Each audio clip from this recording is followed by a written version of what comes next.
Good afternoon, Lake Braddock. Today is Monday, January 9th. Welcome to the Morning Brew's January News Show. This month we'll be covering a variety of stories related to new school policies and sports. Let's get the news brewing.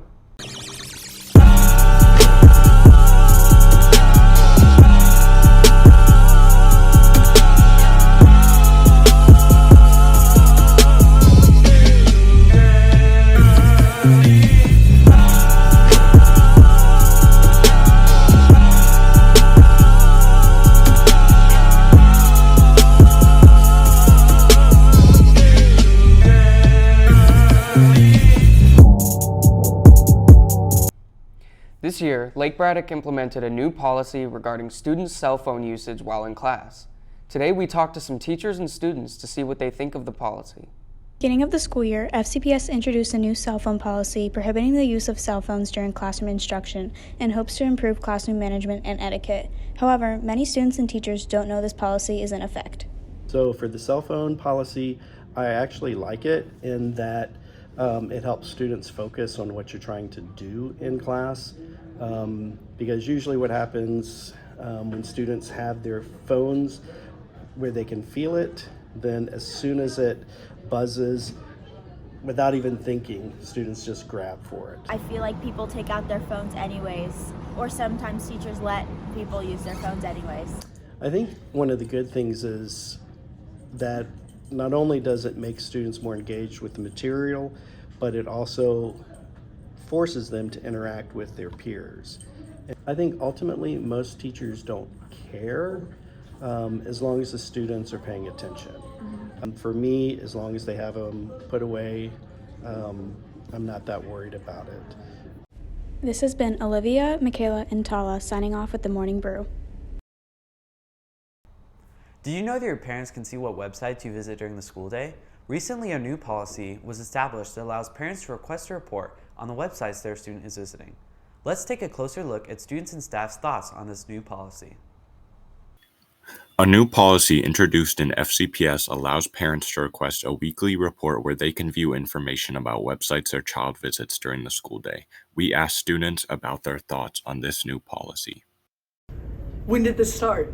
I think like a week ago, or they're putting it in place like for next week. And parents are Next week, parents are getting like a log. well, they're allowed to email and be like, I want a log, please send me Oh, an they're issue." allowed to email. Okay. I think some students are bad and they like to like do bad things on their like laptops. And so I understand for like students have already had like a past like, hey, you did this wrong, we're gonna start checking your stuff. But like regular run-of-the-mill students, like, come on. So Lightspeed is our internet filter, and if you've experienced any problems with YouTube this year, it's probably because you either didn't sign a digital consent or your parents didn't sign digital consent, or there was an issue with the Lightspeed updates that got pushed down from the county. So Lightspeed, if you go to fcps.edu and search for Lightspeed, the very first hit should be a link for information for parents as to how they can opt into the service, as well as how they can opt into weekly reports. And I believe it even gives you like a snapshot of what the report they would receive looks like. Another place is that I have posted in All Parents Schoology for information for them in one of the updates so that they can sign up. I guess because it's a school computer, yeah, they have more of a right. Like if it was a personal computer, that would be completely inappropriate. But even though it's a school computer, it's still like your private information, your private like browsing history. And a lot of that could be sensitive information that you don't really need to be shared. It is FCPS's computer, but like if you give someone something and you're allowed to borrow, like if I give someone my phone to like look something up, I'm not gonna go like searching through every single thing they looked up. Like that's just like I'm giving this to someone to borrow.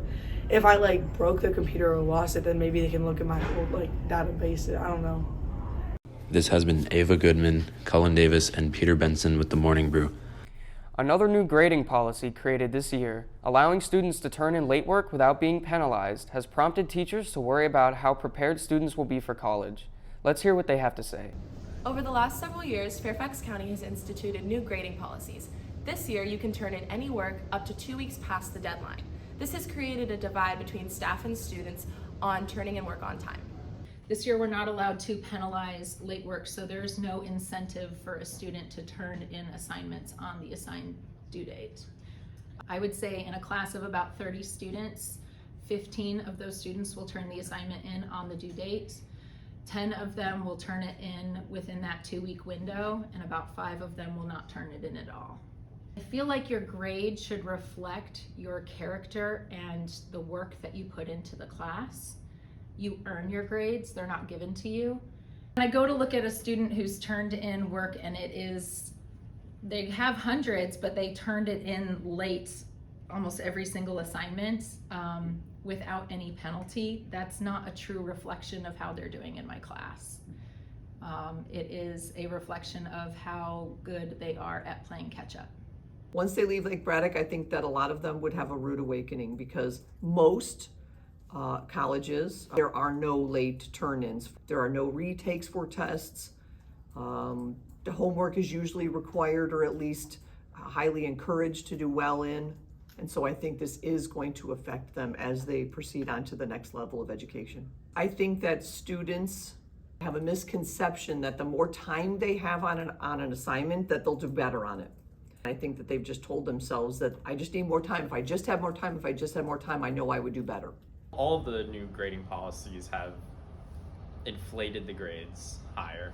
I know a lot of people who've said that their grades are staying as high as they are simply because of this policy exists. Fewer people are turning work in on time than ever because there's no point. This has been Natalie, Grace, and Adam with the Morning Brew. Junior Liam Miller recently broke his own record at the start of the season. Let's dive into his success. Our swim and dive team broke multiple records this season, with one of the record-breaking students being Liam Miller. During the opening meet of the season, he broke his previous dive record of 314.35 with an astounding 324.1. Let's take a look how this athlete prepares himself to perform at his best. How intense is my training? It's pretty intense. I practice a lot, so I'll go Monday through Friday, and then on Saturdays. And I leave school early to practice, so that'll be like 1 or 2 times a day. I just try to stay pretty positive, say some good things to myself.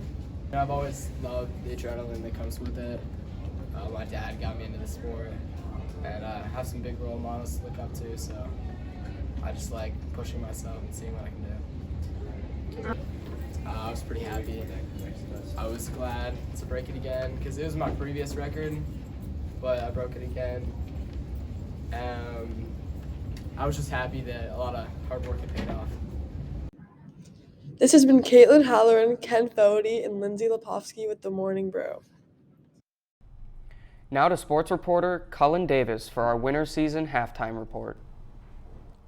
Welcome back, Lake Braddock. We've got a bunch of sports to go over for the new year. Boys basketball is 3-7 after the winter break tournament.